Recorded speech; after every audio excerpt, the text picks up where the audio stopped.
వర్ల కుమార్ రాజా అనే నేను శాసనసభ సభ్యునిగా ఎన్నికైనందున శాసనం ద్వారా నిర్మితమైన భారత రాజ్యాంగం పట్ల నిజమైన విశ్వాసం విధేయత చూపుతానని, భారతదేశ సార్వభౌమాధికారాన్ని సమగ్రతను కాపాడుతానని, నేను స్వీకరించబోయే కర్తవ్యాన్ని శ్రద్ధాశక్తులతో నిర్వహిస్తానని దైవ సాక్షిగా ప్రమాణం చేస్తున్నాను.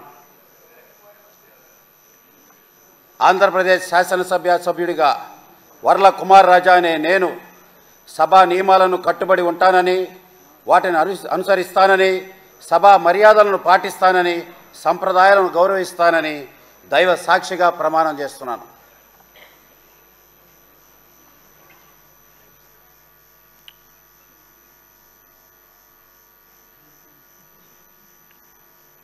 శ్రీ లక్ష్మీనారాయణ కన్నా